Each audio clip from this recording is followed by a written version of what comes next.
नमस्कार, स्वागत है आपका आर्य न्यूज में। मैं हूं आपके साथ सुमन पाल। बुलेटिन की शुरुआत करने से पहले आपको गणतंत्र दिवस की हार्दिक शुभकामनाएं। बड़ी खबर आपको बता दें कि कोरोना को लेकर बड़ी खबर सामने आ रही है। 24 घंटे में ही 57 नए कोरोना पॉजिटिव केस मिले हैं। आपको बता दें इस वक्त की बड़ी खबर जो सामने आ रही है कि मुरादाबाद में कोरोना के मामलों में गिरावट हुई है और बेकाबू कोरोना का ग्राफ गिरकर ही 1400 तक पहुंच गया है। आपको बता दें कि सरकारी निजी लैब में भी आई रिपोर्ट में मरीज मिले हैं। बेकाबू कोरोना का ग्राफ गिरकर 1400 तक पहुंच चुका है। जो इस वक्त की खबर जो सामने आ रही है बड़ी, वो हम आप तक रूबरू करवा रहे हैं कि सरकारी निजी लैब से आई रिपोर्ट में मरीज मिल रहे हैं।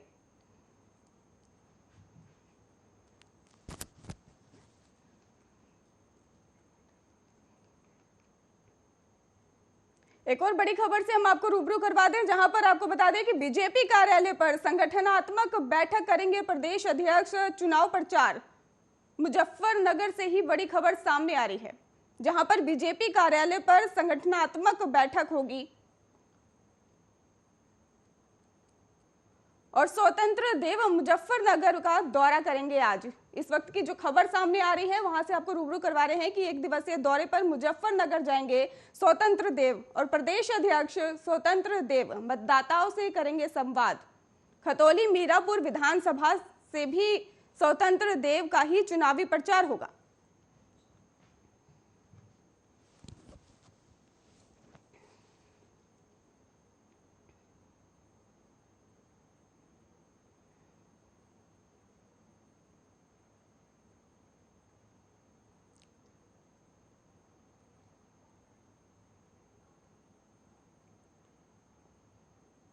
आपको बता दें कि स्वतंत्र देव मतदाताओं से करेंगे संवाद। खतौली मीरापुर विधानसभाओं में चुनावी प्रचार होगा।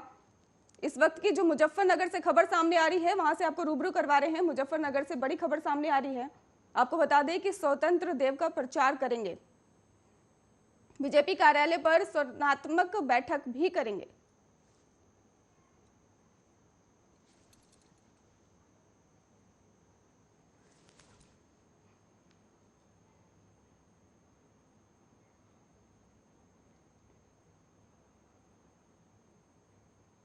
गणतंत्र दिवस के मौके पर राजपथ पर आयोजित परेड में ही देश के कई राज्यों की झांकियां निकलती हैं और राष्ट्रीय राजधानी दिल्ली के राजपथ पर गणतंत्र दिवस के जश्न का नजारा कुछ खास होगा, क्योंकि इस बार गणतंत्र दिवस परेड में ही कुछ चीजें पहली बार दिखाई देंगी।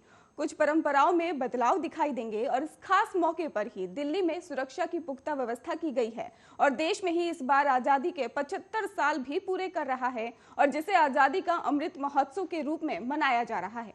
और उत्तर प्रदेश के मुख्यमंत्री योगी आदित्यनाथ ने ही 73वें गणतंत्र दिवस की शुभकामनाएं भी दी हैं। हमारा गणतंत्र उत्सुक और लोकतांत्रिक मूल्य और भारतीय संविधान के प्रति अखंड निष्ठा और हमारी विविधता और में एकता की समेकित अभिव्यक्ति है और भारत थल सेना इस साल अपनी परेड में ही जवानों की यूनिफॉर्म और राइफलों में ही समय के साथ हुए बदलाव को पेश करेगी और भारतीय सेना के ही 3 दस्ते पिछले दशकों की यूनिफॉर्म पहले और राइफलें उठाए मार्च करते नजर आएंगे। उधर एक दस्ता आजादी के अमृत महोत्सव का ही हिस्सा बने इस गणतंत्र दिवस पर भारतीय सेना की नई कॉम्बैट यूनिफॉर्म का भी प्रदर्शन करेगा। इस टुकड़ी के पास आधुनिक टैब और राइफल्स भी दिखेंगी।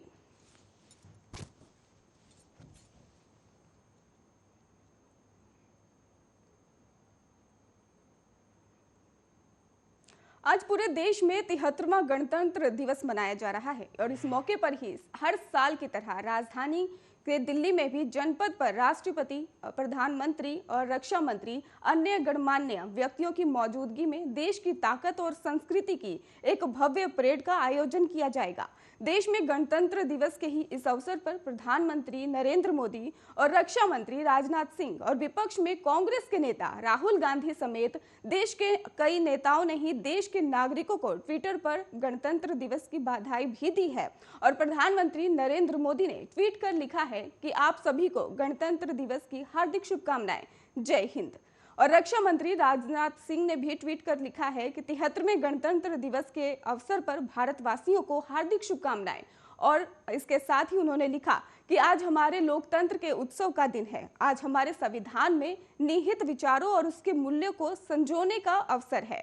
मैं मेरे देश के निरंतर प्रगति और समृद्धि के लिए प्रार्थना करता हूं।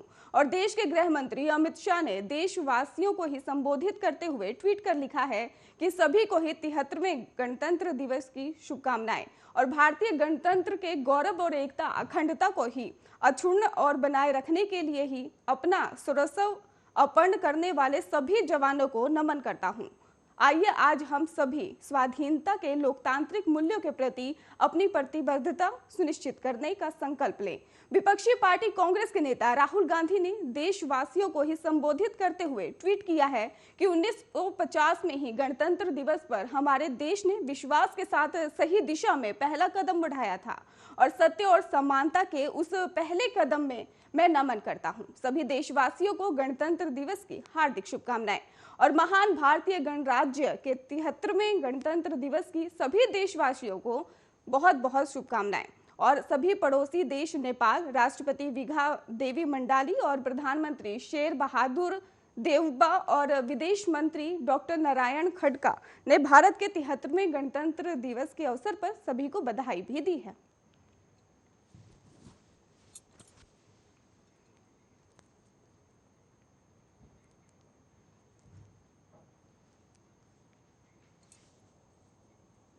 आपको बता दें कि इस शुभ अवसर पर ही सभी नेता और विपक्ष के नेता भी बधाई दे रहे हैं। गणतंत्र दिवस के अवसर पर सभी बधाई दे रहे हैं। प्रधानमंत्री ने भी ट्वीट किया है, राष्ट्रपति ने भी ट्वीट किया है। सभी ट्वीट करके देशवासियों को बधाई दे रहे हैं गणतंत्र दिवस के शुभ अवसर पर।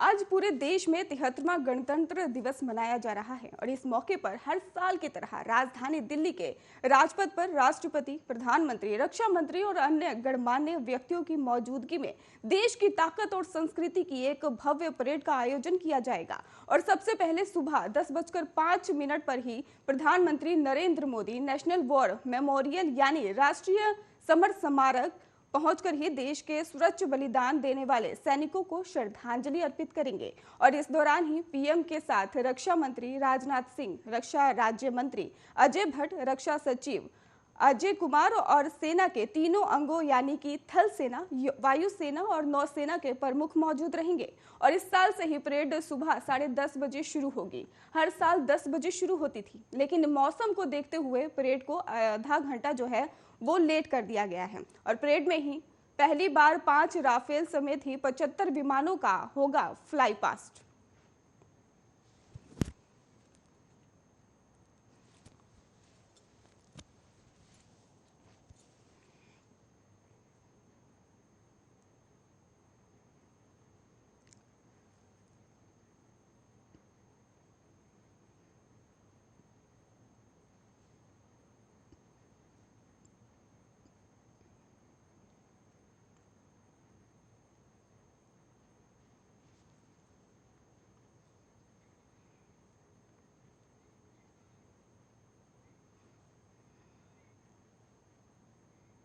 आज पूरे देश में 73वां गणतंत्र दिवस मनाया जा रहा है और इस मौके पर ही देश के अलग अलग हिस्सों से भारतीय सेना के जवान के साहस और उनकी से गणतंत्र दिवस के मनाने की ही वीडियो सामने आने लगी हैं। और इस बीच ही लद्दाख में भारत और तिब्बत सीमा पुलिस के ही जवानों ने 15,000 फीट की ऊंचाई पर भारत का 73वां गणतंत्र दिवस मनाया और इसका वीडियो भी सामने आ गया है।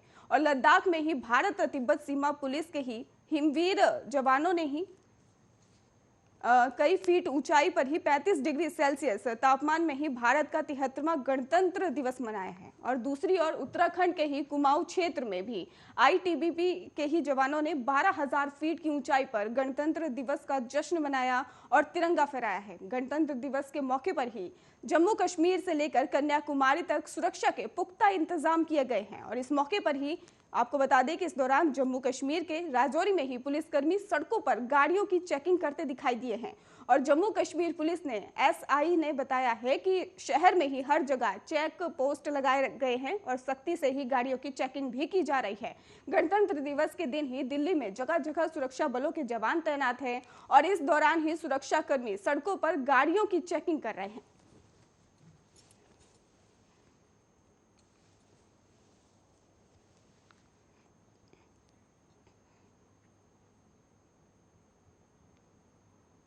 गणतंत्र दिवस के मौके पर हर साल राजपथ पर ही परेड निकाली जाती है और इस परेड में ही अलग अलग राज्यों की झांकियों के अलावा भारतीय सेना, थल और वायु और अन्य फोर्स के जवान भी अपना करतब दिखाते हैं। यह परेड आप जब टीवी पर या प्रत्यक्ष रूप पर देखते हैं तो काफी रोमांचक भी होता है।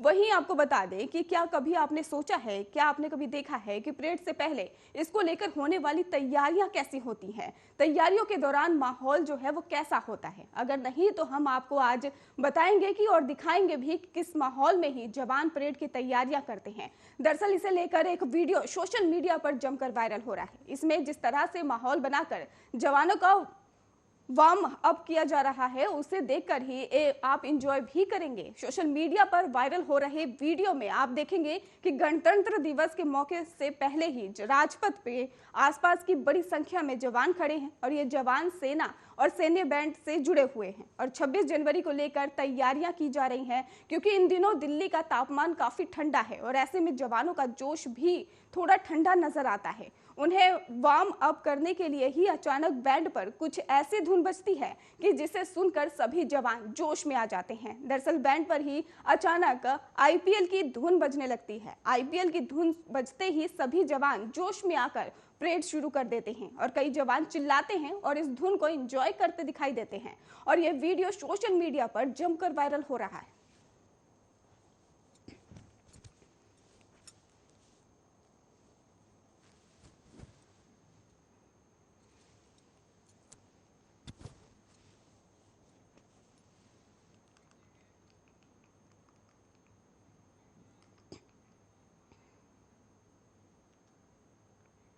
तिहत्तरवें गणतंत्र दिवस के मौके पर बुधवार को पटना के गांधी मैदान में राज्यपाल फागू चौहान ने ठीक 9 बजे ध्वजारोहण किया और इसके साथ ही समारोह में ही मुख्यमंत्री नीतीश कुमार, उप मुख्यमंत्री तारकिशोर प्रसाद और उप मुख्यमंत्री रेणु देवी समेत सांसद, मंत्री, विधायक और विधान परिषद कई विभागों के ही वरीय अधिकारी मौजूद हैं। तिरंगा फहराने के बाद से ही आपको बता दें कि CISF और SSB और CRPF, जिला पुलिस बल और बिहार विशेष सशस्त्र बल STF, होमगार्ड शहरी और होमगार्ड ग्रामीण के जवानों ने परेड किया और अलग अलग परेड के बाद से ही सभी टुकड़ियां अपने अपने निर्धारित स्थान पर कदम से कदम मिलाकर लौट गईं। 73वें गणतंत्र दिवस के मौके पर ही बिहार के मुख्यमंत्री नीतीश कुमार ने प्रदेश और देशवासियों को ही बधाई और शुभकामनाएं दी हैं और नीतीश कुमार ने स्वतंत्रता संग्राम के वीर सपूतों को याद किया है। कहा कि उनकी कुर्बानियों को कभी भुलाया नहीं जा सकता। उनकी कुर्बानियों का ही परिणाम है कि आज हम सब आजाद हैं और हम सबको आजादी, एकता, अखंडता को अक्षुण्ण रखने का ही आज संकल्प लेना है। राज्य में आपसी भाईचारा, सद्भाव और शांति बनाए रखना है।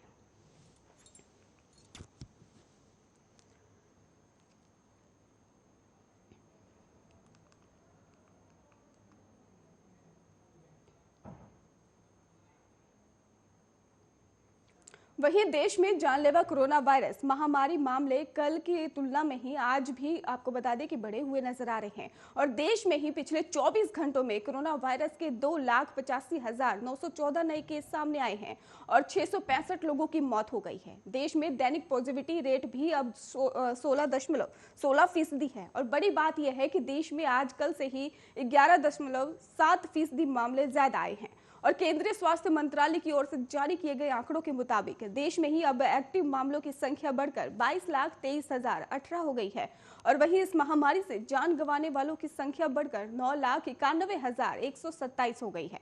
आंकड़ों के मुताबिक कल 2,99,073 लोग ठीक हुए और जिसके बाद अभी तक 3,73,70,971 लोग संक्रमण मुक्त हो चुके हैं। राष्ट्रव्यापी टीकाकरण मुहिम के तहत अभी तक कोरोना वायरस रोधी टीकों की 63 करोड़ से ज्यादा खुराक दी जा चुकी है और कल 49,50,731 डोज जो है वो दी गई थी, जिसके बाद से ही अब तक वैक्सीन की 163,58,44,536 डोज दी जा चुकी है।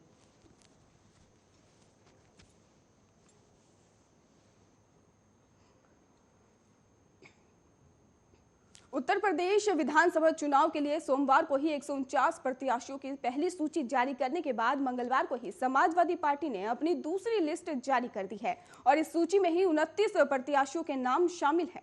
और समाजवादी पार्टी ने ही दुष्कर्म के आरोप में ही जेल में बंद गायत्री प्रजापति की पत्नी महाराजी और प्रतापवर्ती को ही अमेठी से टिकट दिया है। गायत्री दुष्कर्म मामले में ही आजीवन कारावास की सजा भुगत रहा है समाजवादी पार्टी ने ही मंगलवार को ही 29 और प्रत्याशियों की सूची जारी कर दी है। सपा ने ही अपने 3 विधायकों पर फिर भरोसा जताते हुए टिकट दे दिया है। अमेठी की गौरीगंज सीट से विधायक राकेश प्रताप सिंह ने ही प्रयागराज की करछना सीट से ही उज्जवल रमन सिंह को ही टिकट दिया है और बहराइच की ही मटेरा सीट से विधायक यासर शाह को ही इस बार बहराइच सीट से टिकट दिया गया है। कुंडा से 3 चुनाव बाद सपा ने फिर रघुराज प्रताप सिंह और राजा भैया के खिलाफ उम्मीदवार दिए हैं और सपा ने यहां से गुलशन यादव को टिकट दिया है।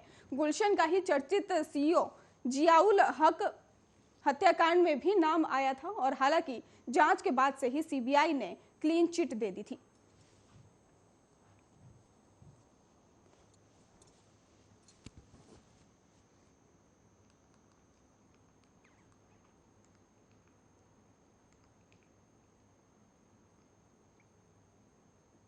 पश्चिम उत्तर प्रदेश में एक बार फिर से बड़ी जीत हासिल करने के लिए गृह मंत्री अमित शाह पुराने दांव आजमा रहे हैं और बीते विधानसभा की तरह हिंदुत्व के मुद्दे को तुल देने के लिए शाह ने पहले कैराना और रोड शो के जरिए ही चुनाव प्रचार की शुरुआत की और कैराना के बाद अब शाह अपनी पहले की तरह ही एक बार फिर से जाट बिरादरी को ही बनाने की ट्रेन में जुट गए हैं और इस कड़ी में ही शाह बुधवार को इस बिरादरी के ही 500 आपको बता दें कि 253 नेताओं के साथ बैठक करेंगे। गौरतलब है कि बीते विधानसभा चुनाव में जाट आरक्षण आंदोलन भाजपा के लिए सिरदर्द बनी थी, जबकि इस बार किसान आंदोलन पार्टी के लिए सिरदर्द बनी है। तब हरियाणा में ही प्रदर्शनकारियों के खिलाफ दर्ज मुकदमे और राज्य की भाजपा सरकार के रुख से ये बिरादरी बेहद खफा थी। अब आपको बता दें कि तब से ही शाह ने ठीक चुनाव से तत्कालीन केंद्रीय मंत्री चौधरी वीरेंद्र सिंह के घर पर इन्हीं जाट नेताओं के साथ ही 3 घंटे की मैराथन बैठक की थी और इस बार ही केंद्रीय मंत्री संजीव बलियान ने ही निवास पर यह बैठक आयोजित की जाएगी।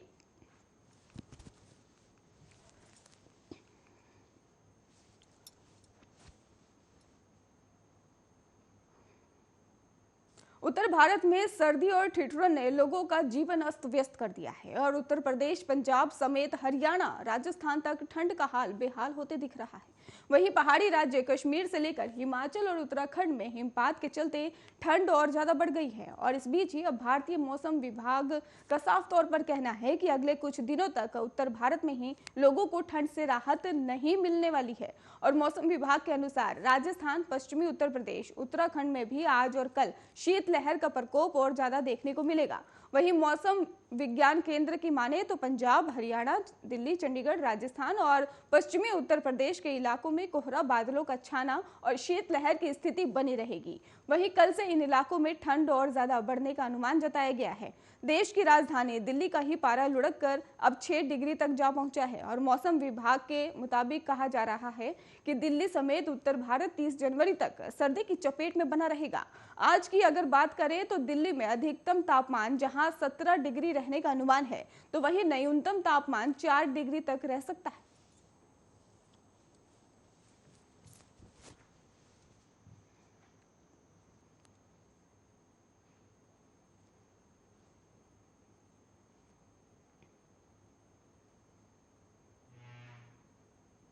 खबरों का सिलसिला लगातार जारी है, आप देखते रहिए आर्य न्यूज।